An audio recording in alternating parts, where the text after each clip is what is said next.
আসসালামু আলাইকুম ওয়া আলহামদুলিল্লাহি রাব্বিল আলামিন ওয়াসসালাতু ওয়াসসালামু আলা রাসূলিল কারীম ওয়া আলা আলিহি ওয়া সাহবিহি ওয়া আহলি বাইতি আজমাইন, আম্মা বা'দ। আল্লাহ তাবারক ওয়া তাআলার অনেক শুকরিয়া। বাদাল ফজর আজকের এই আয়োজনে আল্লাহ তাআলা আমাদেরকে শামিল হওয়ার তৌফিক দান করেছেন, আলহামদুলিল্লাহ। জামাতে ইসলামী উপমহাদেশে আজকে 84 বছর ধরে কাজ করছে, একটা সুনির্দিষ্ট লক্ষ্যকে সামনে রেখে আমাদের জন্য। আলহামদুলিল্লাহ, আল্লাহ তাআলার দরবারে অসংখ্য শুকরিয়া যে আমাদের সফরের সূচনা থেকেই আমাদের বিরুদ্ধে অনেক বাধা প্রতিবন্ধকতা চ্যালেঞ্জ এসেছে। এটা আসবে, আসাটাই স্বাভাবিক, না আসাটা অস্বাভাবিক। এই পথে শাহাদত থাকবে, পঙ্গুত্ব থাকবে, জেল থাকবে, জুলুম থাকবে, রিজেকের উপরে আঘাত আসবে। এটা এই পথের সৌন্দর্য, অলংকার। এটা না আসলে বুঝতে হবে আমরা বিভ্রান্ত, বুঝতে হবে আমাদের দাওয়াত আসল সহি দাওয়াত নয়। দিনের দাওয়াত দেওয়া হবে আর ফাঁসির রশি গলার কাছে আসবে না, ইম্পসিবল। এই দাওয়াত দিলেই ফাঁসির রশি আসবে। বুঝতে হবে যে আল্লাহর দরবারে এই দাওয়াত কবুল হচ্ছে। বাংলাদেশের পার্সপেক্টিভে এবং এই উপমহাদেশের প্রেক্ষাপটে সবচেয়ে বেশি কুরবানি আল্লাহ তাআলা কবুল করেছেন বাংলাদেশ জামাত ইসলামের কাছ থেকে। আমরা 2009 সালের 10 জানুয়ারি থেকে শুরু করে 24 সালের 4 আগস্ট পর্যন্ত চরম নিপীড়নের মুখে ছিলাম, কিন্তু 5 আগস্ট থেকে আল্লাহ তাআলা আমাদের বুকের উপরের বোঝা সরাই দিয়েছে। এখন কি তাহলে আমরা রিল্যাক্স হব, ঘুমিয়ে পড়ব? বরঞ্চ আল্লাহ তাআলা যেই বাধা আমাদের বুকের উপর থেকে সরাইলেন তার শুকরিয়া আদায় করার জন্য আগের চাইতে কয়েক গুণ বেশি কাজ আমাদের। এবং সেটা যদি আমরা করতে পারি তাহলে সত্যিকার অর্থে আল্লাহর শুকরিয়া আদায় করা হবে এই নিয়ামত। এরপরে অন্যায়ভাবে আগস্টের 1 তারিখ আমাদেরকে নিষিদ্ধ করলো, আল্লাহ তাআলা সেটাও 23 দিনের মাথায় আমাদেরকে ফিরিয়ে দেন। অবশ্যই আমাদের পাওনা ছিল 5 তারিখে এটা ফেরত পাওয়া, কিন্তু আমরা সবসময় ব্যক্তির চেয়ে দলের চেয়ে দেশকে, জাতিকে গুরুত্ব দিই। অন্যরা স্লোগান দেয় কিন্তু উল্টাটা করে, আর আমরা স্লোগান দিয়ে সেটাই আমল করার চেষ্টা করি। এই জন্য আমাদের দলীয় বিষয়টা সেদিন আমরা উত্থাপন করিনি। আমরা প্রমাণ করেছি যে দেশই আমাদের সাবজেক্ট, জাতি আমাদের সাবজেক্ট, মানুষ আমাদের সাবজেক্ট। আলহামদুলিল্লাহ, এই সম্মানটা আল্লাহ তাআলা দিয়েছেন আমাদেরকে, এই জন্য আল্লাহর দরবারে লাখ শুকরিয়া। এত অনুকূল পরিবেশে আমরা যদি আল্লাহ শুকরিয়া আদায় করার জন্য ঝাঁপাইয়া না পড়ি, আদালতে আখিরাতে ইয়াউমুত তালাকে আল্লাহ তাআলার দরবারে আমাদের জবাবটা কি হবে বলেন তো দেখি। আমাকে মাঝে মাঝে লোকেরা বলে যে আপনি একটু বিশ্রাম নেন। আমি বলি যে আমি পছন্দ করি কাজের মধ্যে বিশ্রাম নেন, কাজে আমার বিশ্রাম। কয়টা দিনের হায়াত আমাদের, আমরা তো চলেই যাব। চলে যাওয়ার আগে তো আমাকে কিছু পুঁজি সঞ্চয় করতে হবে আখিরাতের দিনে। তো সেই পুঁজিটা আমরা আল্লাহর দিনের জন্য করব। আমি অনুরোধ করব, আমার ভালোবাসায় কেউ এই কাজ করবেন না, কোনো ব্যক্তির ভালোবাসায় করবেন না। করবেন যা করবেন লিওয়াজহিল্লাহ। আমার মউত আছে, কিন্তু ওই সত্তার কোনো ভয় নাই, লয় নাই। তিনি চিরন্তন, তিনি হাইয়ুল কাইয়্যিম। আমাদের দৈহিক শক্তির চাইতে আমাদের আত্মার শক্তিটা বাড়ানো দরকার।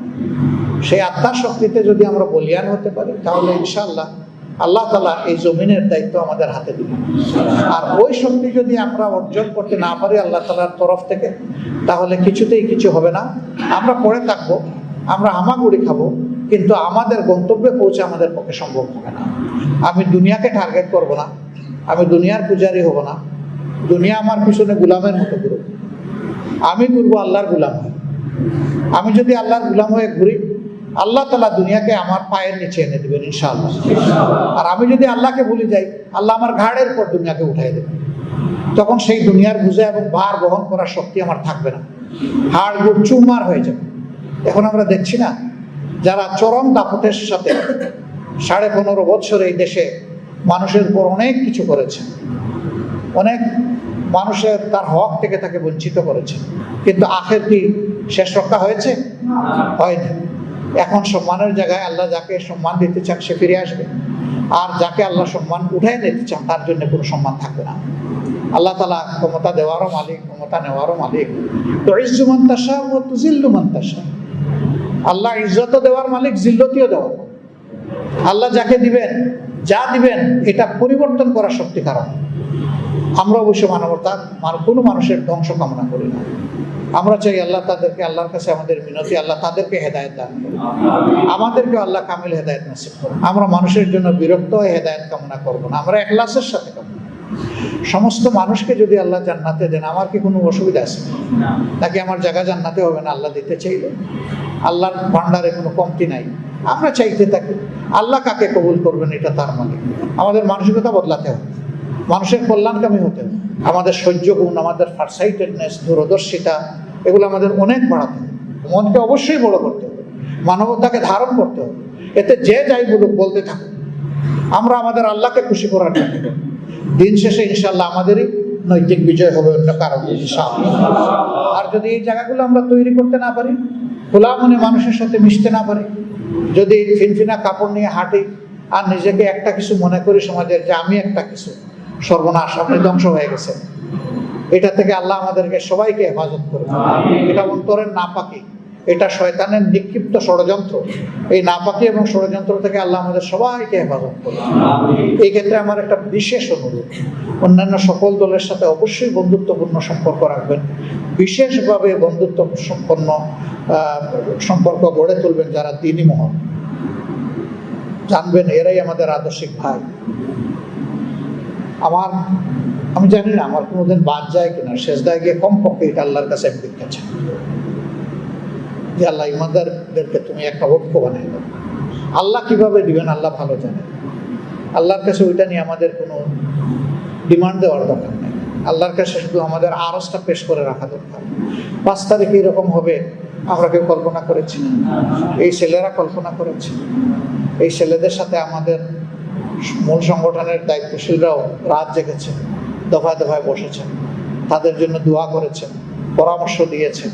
শেষ পর্যন্ত সংগঠন সিদ্ধান্ত নিয়েছে যে ছেলেদের দ্বারা আর সব কিছু সম্ভব নয়, এখন আমাদের সর্বশক্তি নিয়ে ঝাঁপাই পড়তে হবে।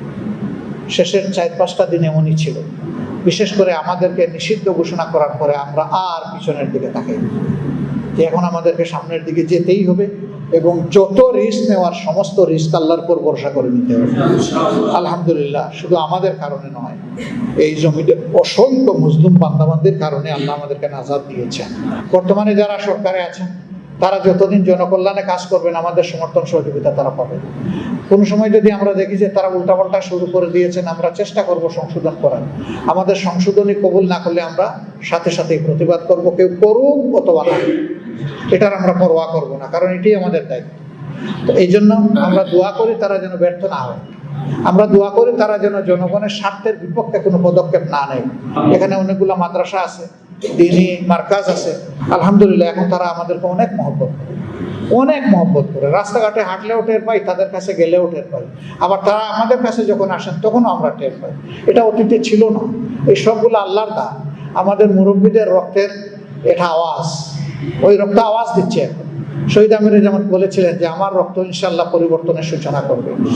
এখন মনে হয় যে এই রক্তের প্রত্যেকটা ফুটা নয়, প্রত্যেকটা কণিকা কাজে লাগছে। আলহামদুলিল্লাহ, এটার শুকরিয়া আদায় করবো আমরা এবং কাজের মাধ্যমে করবো। আল্লাহ তাআলা আমাদেরকে তৌফিক দান করুন। সুবহানাকাল্লাহুম্মা ওয়া বিহামদিকা আশহাদু আল্লা ইলাহা ইল্লা আনতা আস্তাগফিরুকা ওয়া আতুবু ইলাইক।